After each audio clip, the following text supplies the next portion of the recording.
Alright, back again with another fan mail unboxing. Been a while, hasn't it?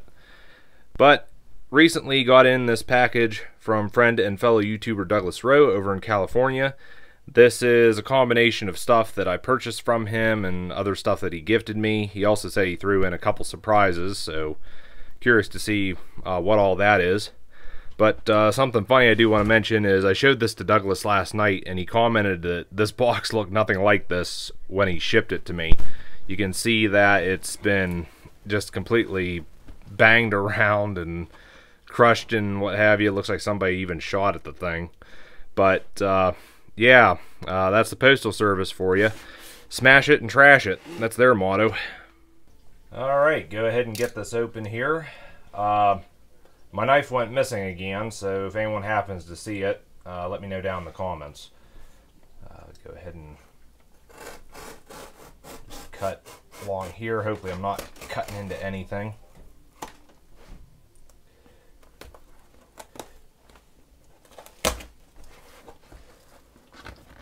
There we go.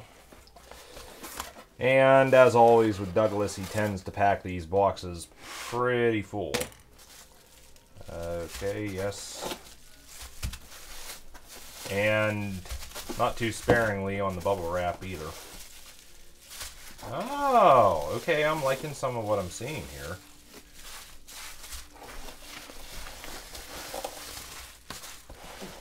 Okay. It just keeps coming. Whoa, okay, there's a lot of stuff here.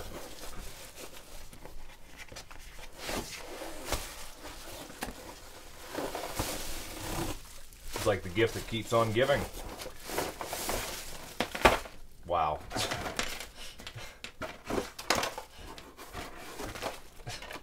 Okay. The box is empty, but now I got this big mess of stuff here, which I'm gonna have to do some more unpacking and sorting to try to make sense of any of this.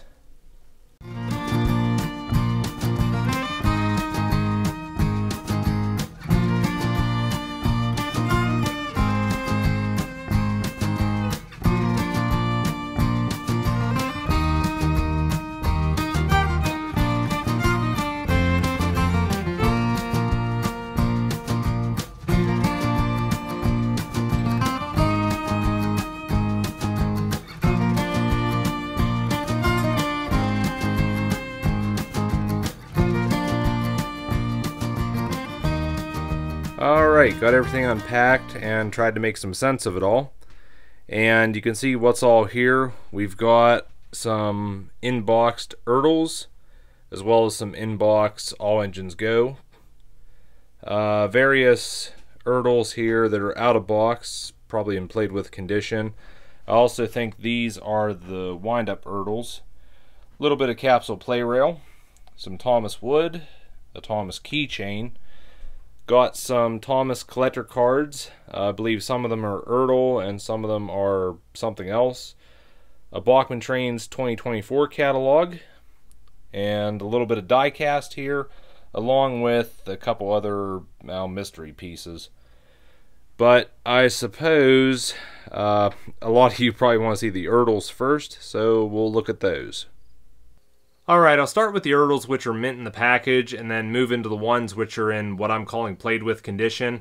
And I do want to mention, if I haven't already, some of the stuff I purchased from Douglas, others were thrown in as gifts, but I'm a little too overwhelmed right now to remember which is what.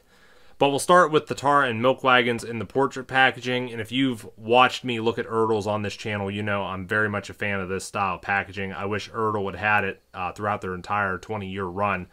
But you just got the really nice Owen Bell artwork here with, I'm using the term character lightly, but you've also got the landscape and the village and such in the background. It's just a certain charm that this style of packaging had. You can see how the models are presented. Very nice with the colorful background here, and you had this white square as well behind the characters. But going on to the back, here's the collector card, which came with the wagons. If you want to read any of that, you can pause the video. Same with the collector's list down here and some other information, seeing a date of 1999 there. Although this looks to be a sticker, so I'm wondering if that was an afterthought. But, yeah, that's the tar and milk wagons in the portrait packaging. Also included was the crane in the portrait packaging. Again, really like the Owen Bell artwork we have right there. And you can see how the crane is presented. I remember the one that I had as when I got during my childhood. I actually got it on the Knox and Kane Railroad when it was still around. They had ERTLs for sale on the train, or you could also buy them at the gift shop, which is at the bridge there when all that was still around. But going around to the back of the box here, you can see there's the collector card. Again, if you want to read any of this, pause the video. There's a list of other characters you could collect. And I'm seeing a date of 1999 on this as well. And moving on to probably my least favorite kind of packaging, we have the slate trucks in the blue packaging. And I don't know, I don't see any charm with this because you don't have, other than the name, you don't have anything else which dedicates the packaging to the character, I guess. You just got slate trucks here. It's so generic, I guess. Going around to the back, there's no collector card, no list of other characters you can get, just some licensing and other information, which if you want to read any of this, again, pause the video. Trying to see here, yep, right there's a date of 2001 on these. And then also, we've got the pump truck, which again, in the blue packaging, not really a fan of it. Not a whole lot to say, really. But going on to the back, again, just licensing and other information here. And I'm seeing a date of 2002 on this. But, you know, I don't know, just my personal opinion. You look at, well, I'll bring up this as an example. You look at the slate trucks and you look at the milk and tar wagons. You know, which style of packaging would you prefer? One that's been personalized for the character, or one that's, you know, just universal for everything, I guess. I know which one I'm a fan of and which one I'm not. Getting on to the played with ERTLs, we'll start with Edward, and I'm honestly getting flashbacks to the one ERTL Edward Douglas sent me a few fan mail unboxings back, which that thing was just, I still wonder to this day what the hell somebody did to that. But this one here is in reasonable condition. It does have a few paint chips here and there. One of the stickers is missing, but overall couplings are still intact, and there's another sticker missing on the back. But condition really isn't too bad. We also got a James, which again, played with condition. I think it's missing, yeah, all of its stickers. And again, a bit chipped. Window stickers seem to have had a bit of wear. Paint on his dome is just about gone, it looks like. But nothing's broken off or missing from this. We've also got a Douglas. No Donald here. Again, same condition as the others. A little bit of paint loss, some sticker wear, but overall condition not too bad. Quite like this, although I still prefer my Railway Series customs that I did of Donald and Douglas. We've also got D261, also known as Class 40 in the series. I think he was also referred to as the Diesel. Again, chipped paint, but nothing's broken off or missing from it.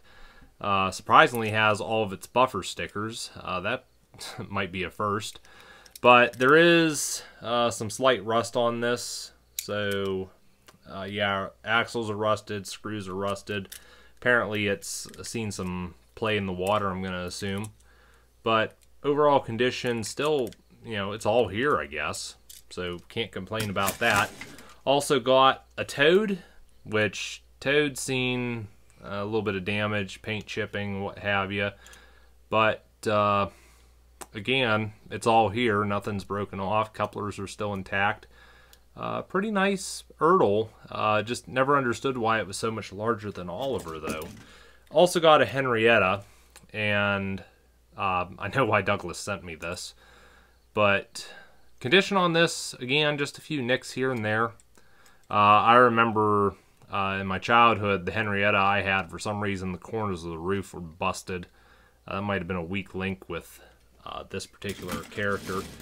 Also got a couple mail cars, or mail coaches, I think they were also called. UK packaging had them labeled as the Post Train, I remember. This one here is in good condition, I'd say. This one here is missing a buffer on the front. But other than that, they're mostly intact. Well, this one's all intact. This one's partially intact, I guess.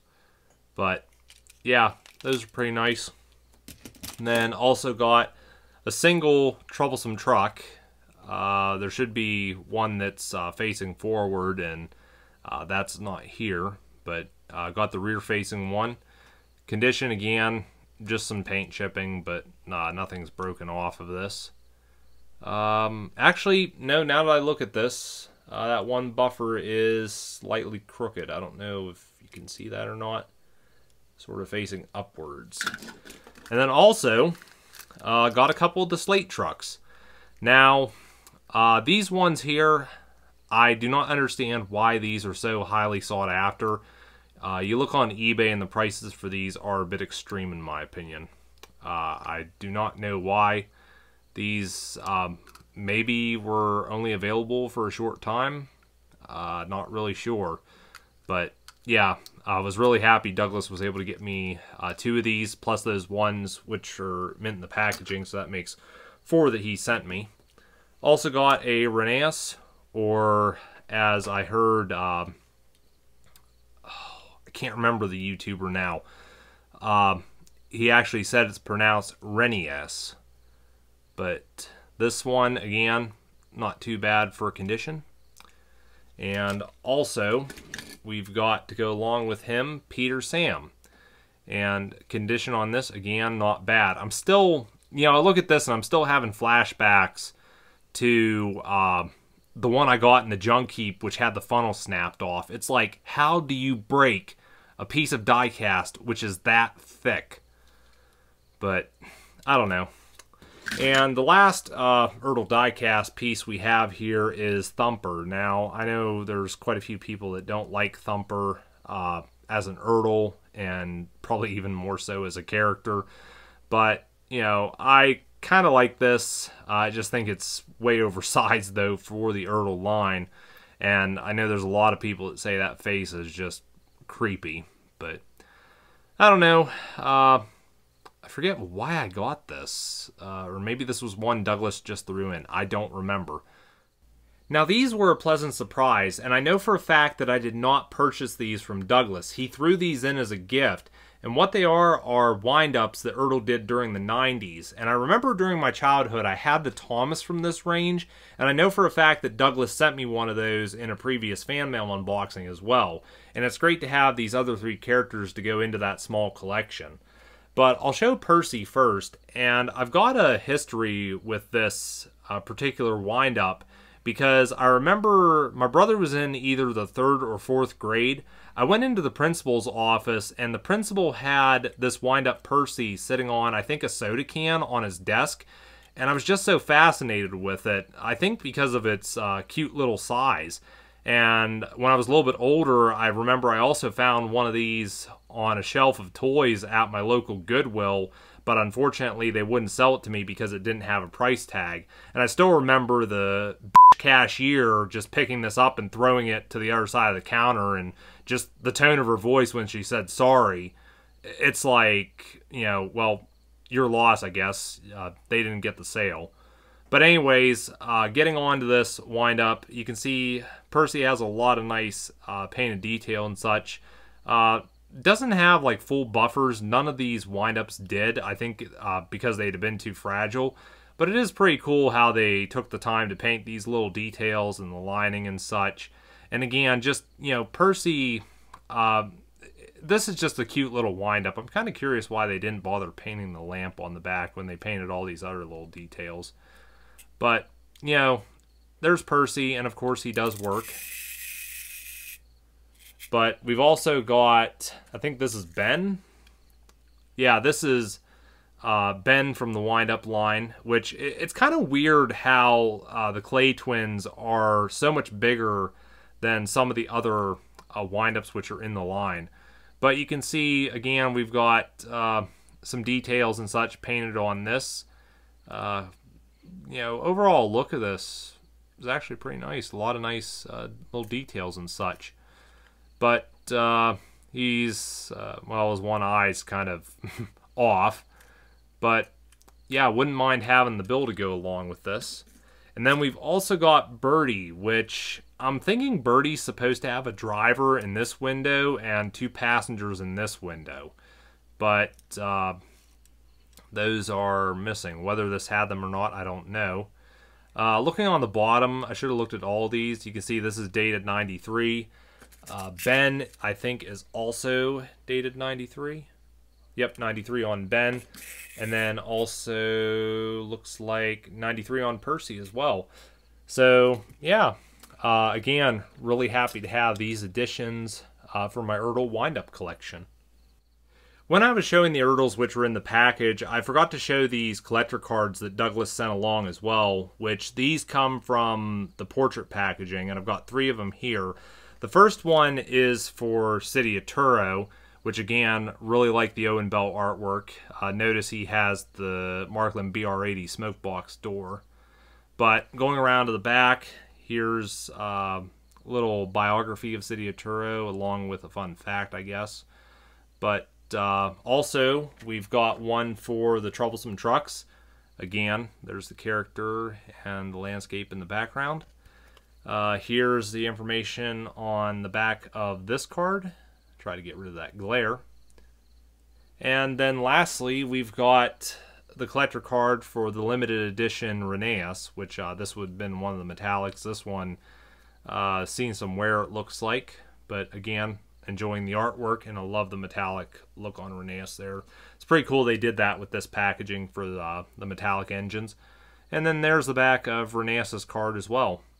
Well, on screen is all the ERTL goodness that I just showed. However, there's still quite a bit that Douglas sent along that I'm yet to look at. And considering this video has been going on for a while now, I think what I'm going to do is split it here, and we will take a look at the rest of this stuff in part 2, which I'll have that linked here once it becomes available. But in the meantime, you guys just hang tight, and I'll be back with part 2 here shortly.